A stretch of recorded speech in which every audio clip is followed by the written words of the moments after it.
हम अभी वहां जा रहे हैं जहां पर गन्ने का रस निकाला जाता है और गन्ने के रस का गुड़ बनाया जाता है। फिर आपको सारा प्रोसीजर दिखाएंगे कि कैसे जूस निकलता है, कैसे कहाँ जाता है।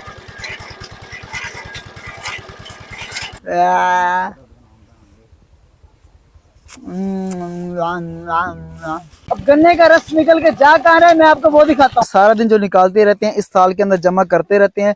जैसे जैसे जरूरत पड़ती रहती है इस थाल के अंदर से निकाल के उस थाल के अंदर शिफ्ट किया जाता है। इस वक्त इतना गर्म है, अगर ये हाथ को एक छींटा भी लग गया तो हाथ वहां से जल जाएगा।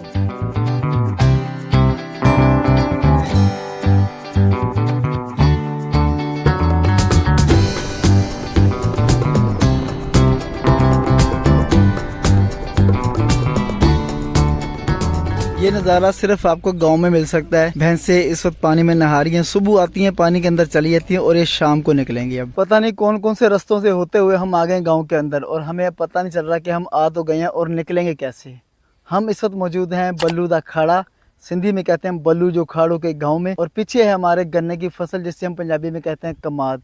मैं यहाँ बाहर खड़ा हूँ, बाकी के मेरे दोस्त अंदर हैं। आए चल के देखते हैं क्या नज़ारे हैं, क्या सीन है। आपको पता है गन्ने की फसल कई बातों से मशहूर है, खास तौर पे एक जब गांव के लोग पहली मोहब्बत करते हैं ना तो वो उस पहली मोहब्बत को सर अंजाम देने के लिए इस फसल के अंदर भी आते हैं। तू समझा? हाँ। नहीं तू समझा नहीं। ये है बाहर का नज़ारा और यहाँ अंदर आने का जो रास्ता है वो खुफिया है, क्योंकि इस तरफ भी कमाद खड़ा हुआ है और इस तरफ भी कमाद है, मतलब गन्ने की फसल है। हम अभी वहां जा रहे हैं जहां पर गन्ने का रस निकाला जाता है और गन्ने के रस का गुड़ बनाया जाता है।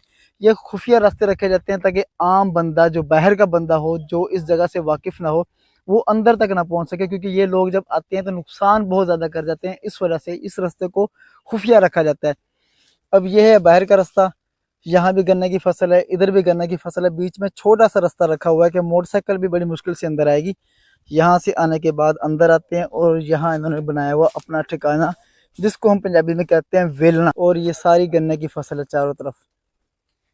गुड़ बनाने का एक तरीकाकार होता है, वो तरीकाकार मैं सारा आपको एक्सप्लेन करता हूँ इस वीडियो के अंदर। सामने लगी है गन्ने की फसल, लोग आते हैं गन्ने की फसल के ऊपर से जो घास होता है इसको उतारते हैं, घास जो यहाँ रख देते हैं और गन्ने की जो फसल होती है, गन्ना जो होता है उससे उठा के वहां फेंक के आते हैं, वहां रख के आते हैं। फिर ये जो घास होता है लोग इससे ले जाते हैं अपनी भैंसों के चारे के लिए, और जो गन्ना होता है वो दे जाते हैं इसके मालिक को।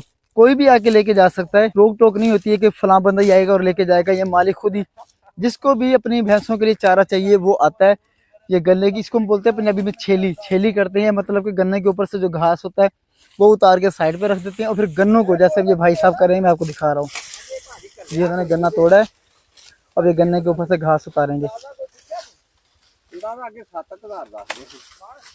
अब ये घास उतार के नीचे रख दिया, अब ये गन्नों को उतार के यहाँ रखेंगे साइड पे। हमारे लिए बंदोबस्त किया जा रहा है जूस निकालने का। किसी दौर में पहले तो बैल होते थे, घूमते थे गोल गोल गोल, वो निकालते थे जूस। तो अब तो जदीद दौर आ गया है, इतना महंगा बैल कौन रखे, 4, 4.5, 5 लाख का, बल्कि 10 लाख तक का बैल हो गया। अब ये जनरेटर रखा हुआ है, 35, 40, 50 हज़ार रुपए का जनरेटर ये मिलता है जनरेटर, इससे ये सारा काम सर अंजाम दे देते हैं। अब ये गन्ने निकाल के चाचू रख ले, फिर इसको ये मशीन को चलाएंगे, इंजन को, फिर आपको सारा प्रोसीजर दिखाएंगे कि कैसे जूस निकलता है, कैसे कहाँ जाता है, सारा तरीकाकार आपको दिखाएंगे।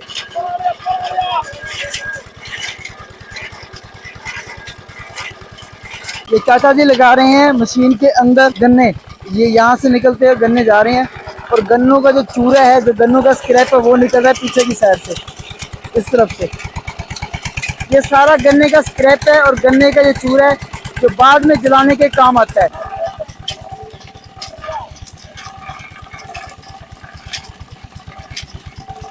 अब गन्ने का रस निकल के जा कहाँ रहा है मैं आपको वो दिखाता हूँ।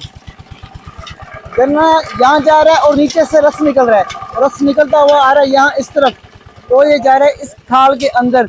इस थाल के अंदर स्टॉक किया जाता है, वक्तन फवक्तन जैसे जरूरत पड़ती रहती है इस गन्ने के जूस को यहाँ से निकाल कर उसमें डाल दिया जाता है, फिर उसके अंदर इसको अच्छी तरीके से पकाया जाता है। गन्ने के रस को पकाने के बाद हम बोलते हैं इसको चीड़।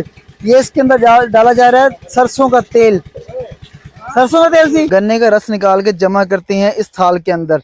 ये सारा दिन जो निकालते रहते हैं इस थाल के अंदर जमा करते रहते हैं, जैसे जैसे जरूरत पड़ती रहती है इस थाल के अंदर से निकाल के उस थाल के अंदर शिफ्ट किया जाता है। इसका मजीद तरीकाकार क्या है हम चाचू जी से पूछते हैं। आधा कट चाचा जी दसो। हाँ जी जी, गन्ने असी छिल के लियाई दे वेलने ते रख के लईदे ने, उथों रोह कड्ढी दी है, रोह कढ़ के कड़ाह दे विच पै जांदी आण के। दो साढ़े कड़ा ने, एक पीछे वे एक अगे वे। ठीक है जी, पहले ला के रस इसके अंदर रखा जाता है और यहाँ जो स्टॉक करने के बाद जैसे वक्तन फवक्तन जरूरत पड़ती है फिर इसके अंदर शिफ्ट कर दिया जाता है। हाँ, दूसरी तई में डाल के नीचे से इसको आग देंगे। अब ये नीचे से पक रहा है, इसके नीचे आग लगी हुई है, वो मैं आपको दिखा रहा हूँ। जो मैंने आपको स्क्रैप दिखाया था गन्ने का जो चूरा होता है वो यहाँ स्टॉक कर लिया जाता है, उसकी फिर यहाँ नीचे आग जलाई जाती है। इनू की कहते ने जरा पंजाबी च इनू गुड़ नहीं नहीं, चीड़ नहीं, गोड़ी होने आ गया। ये हम चीड़ आख लो तावी है। इसे हम पंजाबी जुबान में चीड़ कहते हैं, लेकिन आप इसे अब गुड़ का रस कह सकते हैं। अब इसे यहाँ डाल के ठंडा किया जाएगा।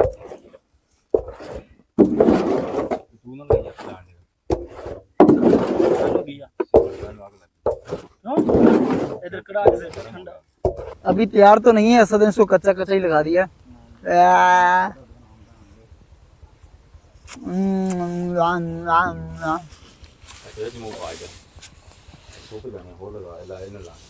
बाबे चस आ गई, चस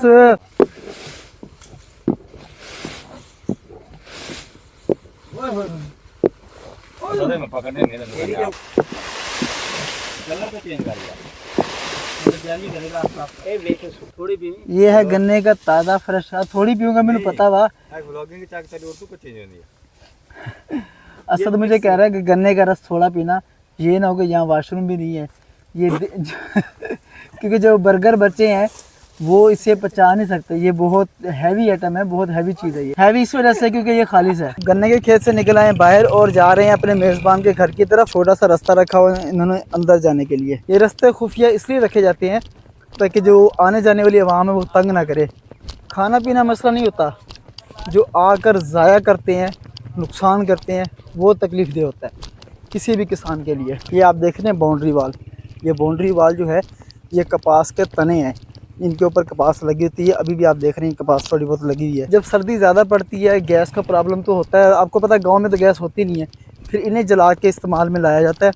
खाना पकाना इन्हीं के ऊपर किया जाता है, इन चीज़ों के ऊपर। हम अपने मेज़बान की जो मेहमान खाना होता है, सिंधी में उताक और बैठक कहते हैं, हम यहाँ आके बैठे हैं तो चाय या थोड़ा सा रिफ़्रेशमेंट का बंदोबस्त किया हमारे लिए। हमारे मना करने के बावजूद भी उन्होंने कहा नहीं थोड़ा बहुत तो चलता है। ये चारपाइयाँ लगाई हुई है और ये सामने उताक है। अच्छा तो गड्डी ने लावे तीसरा गेर और निकल 4 बार मेरा वापस। असि खाली हाथ नहीं है, मांग के लेके आए हैं गन्ने मांग के लेके आए हैं। तुसी की समझदे असि आए वापस है नहीं, मांग के लेके आए गन्ना।